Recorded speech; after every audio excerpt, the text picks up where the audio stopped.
got so much motherfucking design on right now. Break it down, bring it back, make it clap. I got 3 old thoughts, new block, where that thing, bitches on my line, and you know.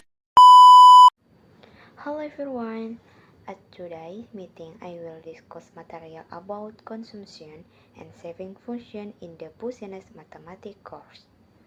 First of all, let me introduce myself. My name is Mary Anggraini with NPM 2341181, Management Class 23D from the Management Study Program, Faculty of Economics and Business. Consumption function. The consumption function refers to how individuals or households use their income to purchase goods and services. This function reflects the relationship between income and consumption levels.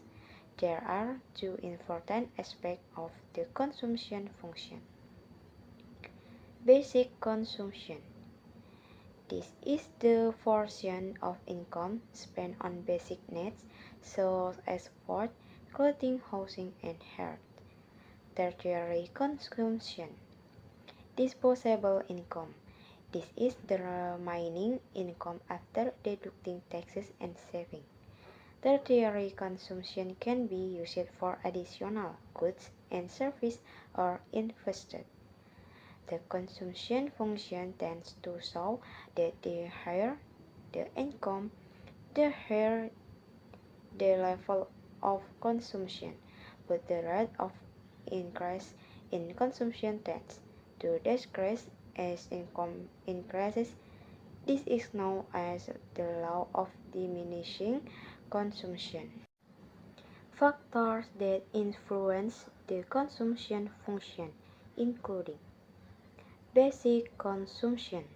This is the portion of income spent on basic needs, such as food, clothing, housing, and health.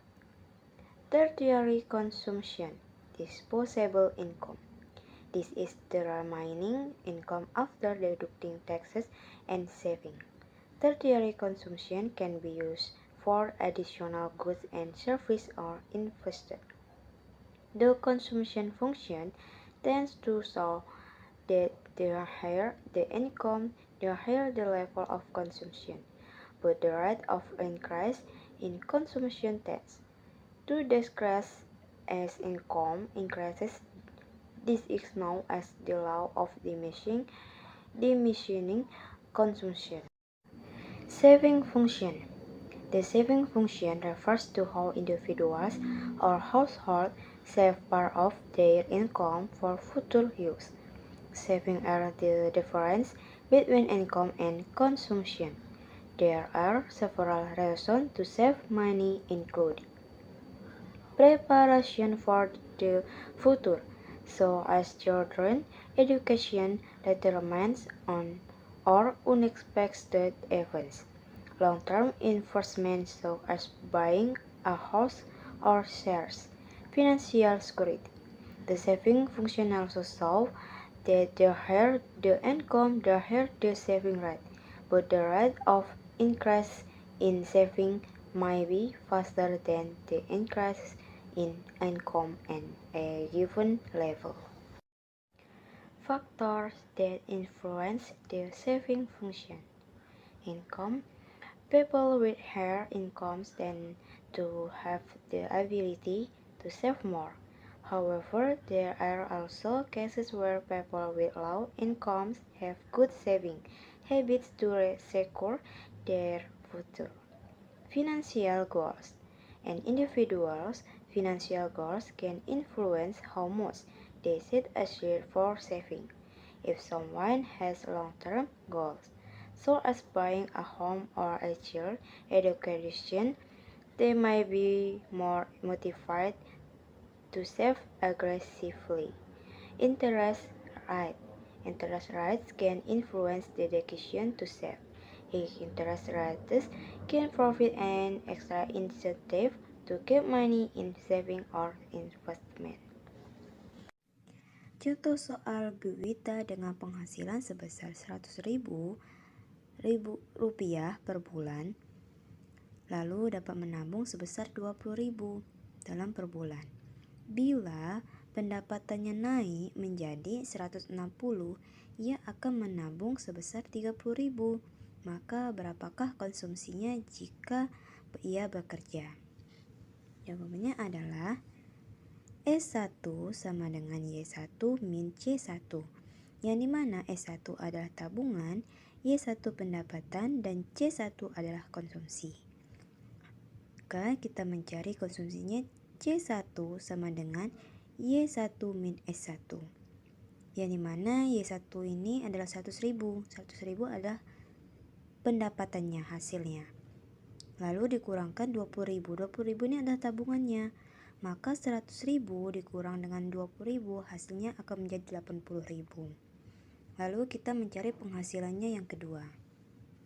C2 sama dengan Y2 min S2. Sama dengan Y2 adalah 160. 160 jika pendapatannya naik. Lalu dikurangkan 30.000 itu adalah tabungannya. Maka hasilnya 160 dikurang 30, hasilnya 130. Lalu kita ingin mencari konsumsinya. C sama dengan A plus BY. C adalah 80.000, konsumsinya sama dengan A plus B, Y-nya kita ganti menjadi 100.000 karena Y itu adalah pendapatannya. Lalu C2 sama dengan A plus BY. C2 130, konsumsinya sama dengan A plus B. B kita ganti dengan 160. Maaf, ini 150 saya salah tulis. Lalu kita mencari dulu. 130 sama dengan A plus 160B. Lalu 80.000 ini adalah dari C1 sama dengan A plus 100.000B. Lalu kita kurangkan 130 kita kurangkan 80, maka hasilnya 50 sama dengan A ketemu A, ketika dikurangkan maka ia akan habis.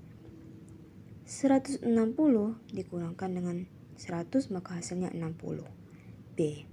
Lalu B kita turunkan sama dengan, kita ambil ujungnya saja, 5/6. Lalu kita tuliskan di sini 130 adalah konsumsi C2 sama dengan A plus 5/6. 5/6 hasil dari penjumlahan ini. Dikalikan dengan 160. Maaf, ini saya salah tulis. 130 sama dengan A plus 5/6 dikali dengan 150, maka hasilnya menjadi 125. Lalu A kita turunkan sama dengan 130 dikurangkan 125, maka hasilnya 5.000. Kita mencari konsumsi yang A. C sama dengan A plus BY pada Y sama dengan 0. Maka dapat dihitung hasil konsumsi pada pendapatan. Atau Y sama dengan 0, C sama dengan A plus BY sama dengan 5.000 plus B kali 0. Maka hasilnya 5.000.